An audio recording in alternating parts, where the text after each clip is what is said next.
పరిశుద్ధుడా శుద్ధుడా పరిశుద్ధ ప్రభువా.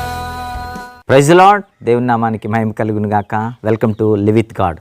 ప్రియులారా, రండి ఈ దినపు దేవుని యొక్క వాక్యాన్ని మనందరం కలిసి ధ్యానించుకుందాం. ఈ దినపు వాక్య భాగం లూకాసు వార్త 1వ అధ్యాయము 13వ వచనాన్ని మనందరం కలిసి ధ్యానించుకుందాం. అప్పుడు ఆ దూత అతనితో, జకర్యా భయపడకుము, నీ ప్రార్థన వినబడినది. జకర్యాతో దేవుని యొక్క దూత మాట్లాడుతున్నటువంటి మాట ప్రియులారా. నిజంగా దేవుడు గొప్ప మాటని ఈ దినపు వాక్య ధ్యానము నిమిత్తం మన మధ్యకు తీసుకొని వచ్చాడు. ఈ మాట మన జీవితాలలో ఒక ధైర్యాన్ని నింపుతుంది. దేవుడంటే ఒక గొప్ప నమ్మకాన్ని మనకు కలిగిస్తుంది. మీలో ఎంతమంది ప్రతిదినం ప్రార్థిస్తున్నారు? మీలో ఎంతమంది ఒక విషయం కొరకు ప్రార్థిస్తున్నారు? నా జీవితంలో ఇది నెరవేరాలి, నా జీవితంలో ఈ కష్టాలు తీరాలి, నా జీవితంలో ఇదిగో దేవుడు నాకు ఇది దయచేయాలి, నా జీవితంలో నా బిడ్డలను బట్టి నేను ప్రార్థిస్తున్నాను, నా జీవితంలో ఉద్యోగాన్ని బట్టి నేను ప్రార్థిస్తున్నాను, నా జీవితంలో ఒక విషయాన్ని బట్టి నేను ప్రార్థిస్తున్నాను అనేవారు ఎంతమంది ఉన్నారా? తప్పకుండా మన జీవితాలలో మనం అనేక విషయాలను బట్టి ప్రతి ఒక్కరము ప్రతిదినం ప్రభు దగ్గర మనం ప్రార్థిస్తూ ఉంటాం. ఈ దినము దేవుడు ఒక గొప్ప మాటను మన మధ్యకు తీసుకుని వచ్చాడు. ఏంటి ఆ మాట అనంటే, నీ ప్రార్థన వినబడి ఉన్నది. ఆమేన్. ఈ మాట మన జీవితాలలో కూడా నెరవేరునుగాక అని కోరుకుంటున్నాను. ప్రియులారా, మనము ప్రార్థిస్తున్న ప్రతి ప్రార్థన ఎప్పుడు అంగీకరింపబడుతుంది? ఎలా అంగీకరింపబడుతుంది? జకర్యా ప్రార్థిస్తున్నాడట. దేని గురించి జకర్యా ప్రార్థిస్తున్నాడో తెలుసా? జకర్యా ఒక యాజకుడై ఉన్నాడు. అలాగే తన భార్య అయినటువంటి ఎలిజబెత్ కూడా ఆయనతో పాటు సేవలో ఉంటున్నటువంటి ఒక యాజకురాలి కుమార్తె. అంటే ఆ కుటుంబము ఎలాంటి కుటుంబమో తెలుసా? యాజక ధర్మము జరిగించేటటువంటి కుటుంబం, అంటే సేవకుల కుటుంబం. దేవుని యొక్క సేవ చేసేటటువంటి ఈ కుటుంబంలో ఒక కొరత ఉన్నది. వారి జీవితంలో ఒక కొరత వారిని వేధిస్తూ ఉన్నది. ఏంటి ఆ కొరత అంటే ప్రియులారా, వారి జీవితాలలో గర్భఫలము లేదు. వారి జీవితంలో గర్భఫలము లేని వారై వారు బహుకాలము వివాహమైన తర్వాత అలాగే ఉన్నారు.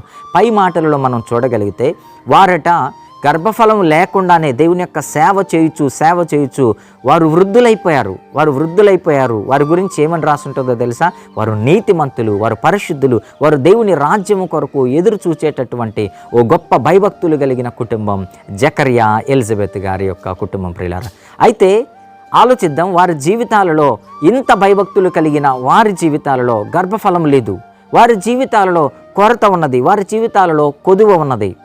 అంటే గర్భఫలం లేనప్పుడు ఎంతమంది మనలను అవమానిస్తారో కదా, గర్భఫలం లేని వారిని చూసి ఎంతమంది నిందిస్తారో కదా. వీళ్ళ జీవితం ఇంతే, వీళ్ళ బ్రతుకులు ఇంతే అని అనేకులు సమాజంలో నిందిస్తున్నటువంటి సందర్భాలు జకర్యా ఎలిజబెత్లు వారి జీవితంలో ఎన్నో ఎదుర్కొన్నారు ప్రియులారా. కానీ మనం చూడగలిగితే జకర్యా గారు మాత్రం ప్రార్థించడం మానలేదట. జకర్యా గారు మాత్రం ప్రార్థించడం ఏమాత్రం మానలేదు. తన భార్యను బట్టి, తనకు కావలసినటువంటి గర్భఫలాన్ని బట్టి జకర్యా ఆసక్తితో ప్రభుపాద సన్నిధిలో ప్రతిదినం ప్రార్థిస్తూ వచ్చాడు. ఆయన జీవితంలో నమ్మకాన్ని కోల్పోలేదు. ఈ లోకంలో ఇక నాకు గర్భఫలమే కలగదు అన్నటువంటి వయసు దాటిపోయినప్పటికీ, అనేకులు ఇక మీ జీవితం ఇంతే అని చెప్పినప్పటికీ జకర్యా మాత్రం తన నమ్మకాన్ని కోల్పోలేదు, తన నమ్మకాన్ని వదిలిపెట్టలేదు. దేవుని యందు నిరీక్షణను వదిలిపెట్టక వృద్ధాప్యమైనప్పటికీ దేవుని దగ్గర ఆసక్తితో ప్రార్థన చేస్తూనే వస్తున్నాడు. జకర్యా గారి విశ్వాసం ఎంత గొప్పది!